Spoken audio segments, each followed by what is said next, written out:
يا حبيب التوابين يا حبيب التوابين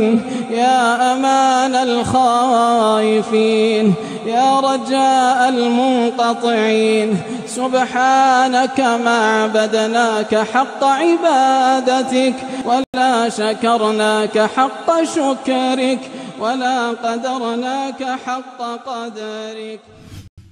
ارشاد ربانی ہے یا ایھا الذین آمنوا کتب علیکم الصیام کما کتب علی الذین من قبلکم لعلکم تتقون، کہ اے ایمان والو تم پر روزے فرض کیے گئے جس طرح سے پچھلی امتوں کے اوپر روزے فرض کیے گئے تھے، لعلکم تتقون،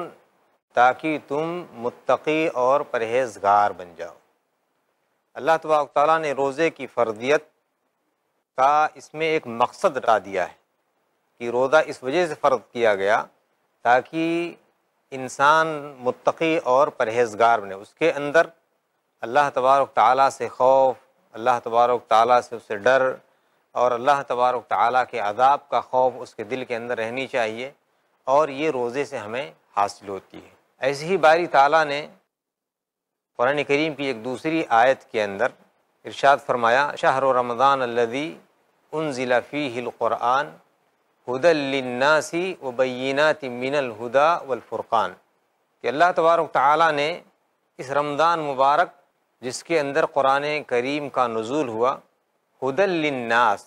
لوگوں کے لیے اس کے اندر اللہ تبارک تعالیٰ نے ہدایت رکھی ہے اس قرآن مجید کے اندر، وبینات من الھدی والفرقان، اور تمام چیزوں کی اللہ تبارک تعالیٰ نے اس میں واضح نشانیاں رکھ دی ہیں۔ فمن شہد منکم الشہر فلیصمہ، جو یہ مہینہ پائے اسے چاہیے کہ وہ روزہ رکھے۔